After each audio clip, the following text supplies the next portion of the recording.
რას დავიდი, იმაზეც ვაკეთებ და იმაზე მოკლედ დროში. შეიძლება მართლაც ევროპაც გავავოცოთ. Поздравляю весь личный состав. კარგი მანევრია ძალიან. დიაბოლობაში გადაცემდა. დროულ ხალხს ახსოვს, მაგრამ ახალგაზრდებს ვეტყვი. საბჭოთა ტელევიზიისა და პროპაგანდის ოქროს ფონდში ჩაიწერა თავის დროზე პოლიტიკური მემუმხილველის ცხონებული აბონ ციციაშვილის ფრაზა. რონალდ რეიგანს ალბათ დაავიწყდა ძველი ქართული ანდაზა, რაც მოგივა დავითაო, ყველა შენი თავითაო. 40 წელი გავიდა, ან მეტი. და ჯერაც არ გვაქვს პასუხი კითხვაზე დაავიწყდა პრეზიდენტ რეიგანს ძველი ქართული ანდაზა თუ უბრალოდ არ იცოდა, არავის უთქვამს. მაგრამ რაც იცოდა და თეთრი სახლიდან წასვლის დღეს რაც დაგვიბარა, იმის დავიწყება კი ამდვილად არ შეიძლება. We'll continue to work to make sure that the Soviet Union that eventually emerges from this process. ვიმუშავებთ, რომ საბჭოთა კავშირი საბოლოოდ ნაკლებად საშიში გახდეს. მინდა რომ დაახლოება გაგრძელდეს. გაგრძელდება კიდეც, სანამ ასე ვიმოქმედებ და ისინი ხელშეგვიწყობენ.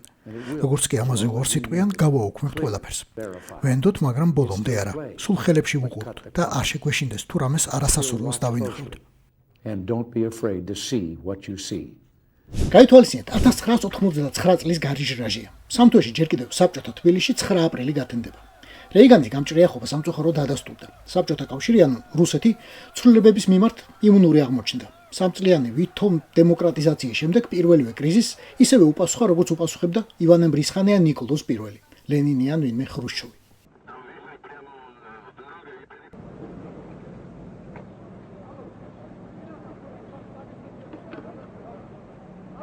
პოლიტიკა კი არის ინწუთიერი შესაძლებლობების ხელოვნება, მაგრამ მაინც კარგი იქნება ამერიკის ყველა პრეზიდენტს ახსოვდეს დიდებული წინამორბედის სიტყვები. პირველ რიგში დღევანდელს. იმიტომ რომ იმ წინამორბედს თავისი წინამორბედების სიტყვები და გამოცდილება ახსოვდა. ენდობით რუსებს? არა. რატომ არა? პაუზას ვიღებ. იმიტომ რომ მათ დაარღვიეს ყველა შეთანხმება, რომელიც ჩემთან დადეს. ამიტომაც არ ვენდობი. აი, თუ ვინმეს არ ესწავლებოდა რუსეთი, ჰარი ტრუმენი იყო. ნაღდათ არ ესწავლებოდა. რთულია მოძებნო ადამიანი, ვისაც CV-ში ეს ყველაფერი ერთად უწერია. ვიბრძოლე ერთ მსოფლიო ომში, დავამთავრე მეორე მსოფლიო ომი. იაპონიაში ჩავაგდე ბირთვული ბომბები. ჩავატარე პოცდამის კონფერენცია, დავაარსე ნატო. ვეჭიდავე სტალინს ევროპის გაყოფაზე. კიდაღამ ვიომე საბჭოთა კავშირთან აღმოსავლეთ ევროპასა და თურქეთში. ვიომე საბჭოთა კავშირთან კორეაში. შევიმუშავე და განვახორციელე მარშალის გეგმა და უამრავი სხვა რამ. კიდევ ერთხელ რომ ეყარა კენჭი ტრუმენი ორ თვეში სტალინის სიკვდილსაც მოესწრებოდა და ბევრ სხვა რამესაც. ვითომ მშვიდობის და ოდნავი დემოკრატიის ინიციატივებსაც საბჭოელებისგან, რითაც ხრუშჩოვი თავისი მოკლე ტვინით ატყუებდა ამერიკელებს. ამერიკაში ახლახან იყვნენ ბულგანინი და ხრუშჩოვი. პრეზიდენტი რომ იყო დაპატიჟებდით შეერთებულ შტატებში. ჰიპოთეტური კითხვაა და რა კი აღარ ვარ პრეზიდენტი, ვერ ვუპასუხებ. და ენდობით რუსებს? არა. ხრუშჩოვი და ბულგანინი ვისაც ხვდებოდნენ, იმანაც გადასარევად იცოდა ვისთან ქონდა საქმე. საბჭოთა კავშირმა პრეზიდენტ აიზენჰაუერს მმართველობის დასაწყისშივე სიმტკიცის გამოცდა მოუწყო და სუეცის არხზე დაუძაბა. ოღონდ აიზენჰაუერი გენერალი კაცი იყო. 5 ვარსკვლავიანი და ცოტა რთულად შესაშინებელი. რუსეთის ინტერესი ახლო აღმოსავლეთში მხოლოდ ძალის ჩვენებაა. მან განაცხადა, რომ ცდილობს მსოფლიოში კომუნიზმის გამარჯვებას და ასე უფრო იოლია გავიგოთ, რისთვის უნდა ახლო აღმოსავლეთში გაბატონება. ამ რეგიონის ქვეყნებს თუ დაიპყრობს და წაართმევს თავისუფლებას, მათთვის ტრაგედია იქნება, ასევე ბევრი სხვა სახელმწიფოსთვის აზიასა და აფრიკაში, რომელთა ეკონომიკაც მოკვდება. დასავლეთ ევროპას ისეთი საფრთხე ემუქრება, რომ აზრს დაკარგავს მარშალის გეგმა ან ნატოს წევრობა. კიდევ ერთი თითქოს წარუმატებელი პრეზიდენტიც კი იმპიჩმენტით გაგდებული სრულიად გასაგებად უხსნიდა თეთრი სახლის მომავალ ბინადრებს, ან ნებისმიერ ისტორიკოს, რის გაკეთება არ შეიძლება არასდიდებით რუსეთთან. Well, I recall talking to Manuel Brosio, the former Secretary General. ნატოს ყოფილი გენერალური მდივანი ბროსიო 6 წელი მუშაობდა დიპლომატად მოსკოვში. 60-იანების ბოლოს ჯერ კიდევ პრეზიდენტობამდე მითხრა: "მე ვიცნობ რუსებს, მათ ყუარები არიან. კარგი მსახიობები, აფერისტები. ტყუიან იმიტომ, რომ ამას საკუთარ მოვალეობად თვლიან, არ ენდო რუსებსო მითხრა." He said, "I know the Russians. They are liars." Why do they lie and cheat? Why are they insincere? რატომ იტყუებიან? The reason is that their goal მათ საპირისპირო ამოცანა აქვთ. ჩვენ გვინდა მშვიდობა, მათ უნდათ გამარჯვება. მშვიდობა ანუ მიმათვის მხოლოდ მეთოდია, რითაც უნდა მიაღწიონ რუსულ კომუნისტურ ბატონობას მსოფლიოზე. მარქსიზმ-ლენინიზმი ამ მიზნის მისაღწევად ნებისმიერ გზას ამართლებს. მათთან ურთიერთობისას სულ უნდა გვახსოვდეს, რომ გატყუებენ. and if it requires that you lie and you cheat, you lie and you cheat. დიდად კარგი დახასიათება ვერ არის, როცა მთელს ქვეყანას ეხება, ყველა დროში. მაგრამ ხომ მოიგონეს რუსებმა რაღაც ამოუცნობი რუსული სული, აი ზაგადეჩნაია რუსკая душа. იქნებ ეგამბავია და სხვანაირად ხედავენ მართლა ყველაფერს. Are they sincere as people as Andropov sits in the Kremlin? Does he think of... როგორც ადამიანებს რუსებს გულწრფელად ჯერათ, რომ რასაც აკეთებენ ზნეობრივია. I do not think that morality is really relevant as far as they're concerned. არ მგონია მათთვის ზნეობა რამეს ნიშნავდეს. ნუელი რომ გულწრფელობაზე გულწრფელობით გიპასუხებენ.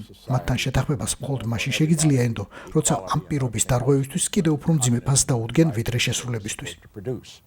ასეთი ადამიანები რომ დარჩენილიყვნენ თეთრ სახლში, ნამდვილად არ გაიოცებდნენ პუტინის გამოსვლას თავის დროზე მიუნხენის უსაფრთხოების კონფერენციაზე, სადაც პირდაპირ თქვა გავლენის სფეროები უნდა დავიბრუნო. პირიქით, ეტყოდნენ, ბიჭო, აქამდე სად იყავი, მოგვენატრა კიდეც ამ ბოროტების იმპერიასთან ბრძოლაო. What do you think about the fairly... იქნებ ცივი ომი მართლა ჩვენი ბრალია, რა კი მეორე მსოფლიო ომის შემდეგ კომუნისტები ბირთვული იარაღით შევაშინეთ. We have to remember that ჩვენ საბჭოთა კავშირს შევთავაზეთ ერთობლივად გვემუშავა ბირთვული ენერგეტიკის განვითარებაზე. უარი გვითხრეს.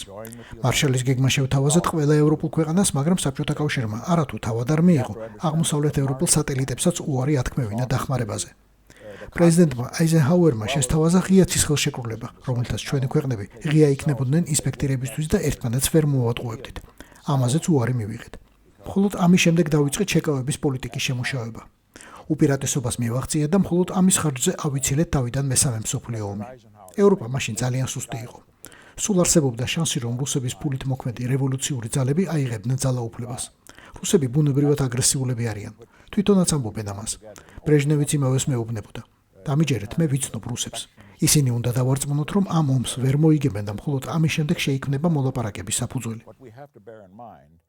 პრეზიდენტმა ნიქსონმა ეს მრავალი ათეული წლის წინ თქვა. მაშინ საქმე ცივი ომის მოგება-წაგებაზე იყო. დღევანდელ ომის დროს ნიქსონი რომ ყოფილიყო აიზენჰაუერი, ტრუმენი ან რეიგანი, აბა ვინ იცის რას იზამდა შეერთებული შტატები. ან ტეჩერი რომ ყოფილიყო მაგალითად ბრიტანეთის პრემიერი. In Afghanistan and Cambodia. ავღანეთსა და კამბოჯაში საბჭოთა კომუნიზმი კი არა თავისუფლებს დაპყრობითომ საწარმოებს. ჩრდილოატლანტიკური ორგანიზაცია რჩება დასავლეთის სამყაროს ძირითად გარანტიად. რა პრობლემას უნდა შეიქმნას, ევროპაში მშვიდობას სტრატეგიული ბალანსი უზრუნველყოფს. რაც მშვიდობისთვის გვჭირდება, უნდა გავაძლიეროთ ეს ბალანსი. მშვიდობას ისე არაფერი ემუქრება, როგორც დასავლეთის შემართების დასუსტება. ეს სიტყვა მრავალმხრივაა ისტორიული. ერთი იმიტომ, რომ ისტორიული პერსონაჟი ამბობს. მეორე იმიტომ, რომ პროგრამული იყო მაშინაც და ახლაც. არაფერი შეცვლილა. მესამე იმიტომ, რომ ისტორიულ დღესაა წარმოთქმული. ლეონიდ ილიჩი რომ ჩაახეთქე საფლავში 18 წლიანი მმართველობის შემდეგ 1982 წლის 15 ნოემბერს. აი მაშინ. Today in Moscow. დღეს მოსკოვში საბჭოთა ხალხი ემშვიდობება ყოფილ ლიდერს. ეს მნიშვნელოვანი მომენტია აღმოსავლეთ-დასავლეთის ურთიერთობებისთვის. მაგრამ ვერ დავივიწყებ, რომ სადაც საბჭოთა კავშირმა ბოლო წლებში წინ წაიწია, ეს არა იდეების ძალით, არამედ უხეში ძალით გააკეთა. უბრალოდ ვერ დავივიწყებ ავღანეთსა და კამბოჯას. ვერ დავივიწყებ პოლონეთს, სადაც თავისუფლების მოყვარე ხალხს სამხედრო წესები დაუწესეს, თუმცა ვერ წაართვეს სიამაყე. ვერ დავივიწყებ ბერლინის კედელს, სიმბოლოს, რომ როდესაც ხალხის არჩევანია თავისუფლება, ის თავისუფლებას ირჩევს. ამისთვის უნდა გავაძლიეროთ თავდაცვა. ესაა ჩვენი თავისუფლების გარანტია. ჩერჩილები და ტეტჩერები რომ არ ყოფილიყვნენ კრიტიკულ მომენტებში თავიანთ ადგილას, დღეს სტარმერები, ჯონსონები და სხვები ზღვის ქაფიდან ნახე ვერ დაიბადებოდნენ. სწორედ ამისთვის იყვნენ თავის დროზე იმავე ოვალურ კაბინეტში აიზენჰაუერები და რეიგანები, რომ დღეს ტრამპს მილიონი მცდელობისა და კუდის 1000-ნაირი კიცინის შემდეგ ხელი მოეწერა ტომაჰავკების გაგზავნაზე უკრაინაში. მისი მწვავე ანტიპოდის ბაიდენის გაგზავნილ F-16-ებისა და აბრამსების მიყოლებით.